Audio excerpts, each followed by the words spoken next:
Thank you for joining me for a short conversation about Addison's disease and its major complication called Addison's crisis. The purpose of this training is to go over what Addison's disease is, what Addison's crisis is, and how it presents and how to treat it. Lastly, we're going to go over two new standing orders that we have that apply to everyone at LifeStar, and it is specific to a special needs patient who resides in the Adams 911 response area. Addison's disease is also known as primary adrenal insufficiency. It's a rare endocrine disorder where the adrenal glands do not produce enough of the hormones cortisol and aldosterone. The most common symptoms with Addison's disease are fatigue and muscle weakness, weight loss, low blood pressure, and changes in skin pigmentation. There are several potential causes of Addison's disease. It can be the result of autoimmune disorder in which the body mistakenly attacks the adrenal glands. It can be caused by infections like tuberculosis, which can attack or damage the adrenal glands. It can be caused by bleeding in the adrenal glands. It can be caused by tumors either in or near the adrenal glands that can interfere with the synthesis of hormones.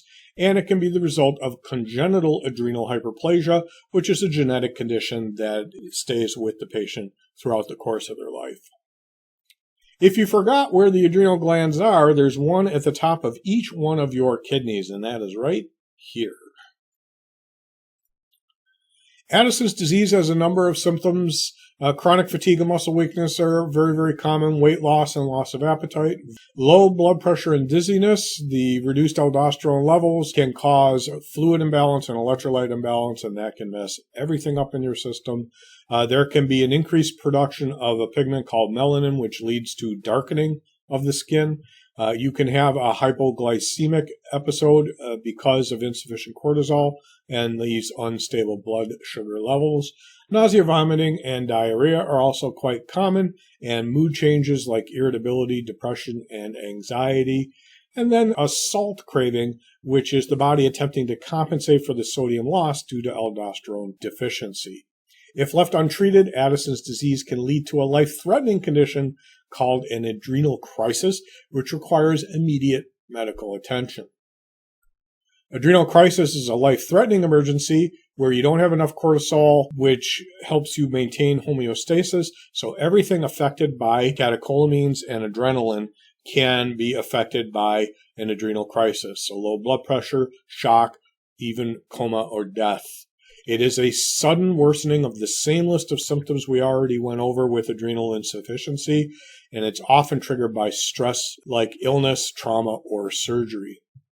When you have those stresses and adrenal crisis gets triggered, low blood pressure is the hallmark symptom. It is potentially leading to shock, fatigue and weakness, exhaustion, loss of strength, nausea and vomiting, gastrointestinal distress, abdominal pain, fever can be present, confusion or altered mental status, quite common in adrenal crisis. The patient can easily lose consciousness, and you can see other symptoms like dehydration, dizziness, headache, and rapid heart rate. In the emergency setting, the treatment here is to recognize that adrenal crisis is a life-threatening event that requires immediate intervention. It should be treated in that way. In the immediate administration of a corticosteroid, in this case, the preferred one is Solu Cortef, is the standard of care for patients in adrenal crisis, and the patient should be transported to a hospital with the capacity for endocrinology patients. This is why the local hospital in Adams has requested that this patient not be transported there, because they don't have the capacity to deal with an endocrine emergency. The hospital in Mile Bluff has a hospitalist there who has agreed to accept this patient, and this is a hospital that's in the same system that the patient receives their primary care, so they have all the records and all the understanding of how to deal with this endocrine emergency. Solu Cortef comes in a vial like this. Frequently it's a 100 milligram vial, which is what this patient carries with him, and then the group home in which this patient is a resident also has a second dose of it, and his mother has a third dose of it.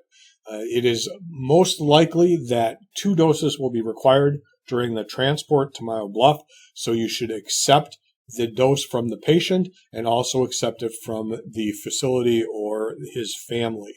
Solu Cortef can also come in this formulary, which looks a lot like Solumedrol, and the reconstitution is exactly the same. You depress on the cap, it moves this stopper out of the way and mixes the fluid and powder together, and then you can administer it either IV or IM. Paramedics should have a source that they're comfortable with for looking up medications. This is the one that I use. Solu Cortef here is listed as a corticosteroid. And if you look down at the second dosing down, it is targeted for adrenal insufficiency. So it's not just a steroid, it's a steroid that has been observed to work particularly well on adrenal insufficiency. So that has become the standard of care for adrenal crisis. The pharmacology here, you'll note that it is metabolized in the liver. The mechanism of action, unfortunately, is one of those unknown. We don't know how exactly it works. We just know that it does. So the treatment plan for this patient, if you get paged out for a 911 call and the staff or the patient or the family say he has Addison's disease and he's in adrenal crisis, you should administer an emergency hydrocortisone injection. So that's the Solu Cortef. This can be IV or IM. It should be a slow IV push if you're going IV, which means over the course of a minute or so, administer it, but you do not have to give it over a 10-minute infusion. A slow IV push is adequate. Before you opt for IM, because it's easier and faster than IV, you'll note that the second treatment that's recommended is replacement of fluids. That's to bring up the blood volume as well as to deal with any dehydration that might be occurring. And then you want to examine during your assessment any potential underlying causes. Is there an underlying illness or trauma that may have triggered this? Unknown stressors that might have triggered this?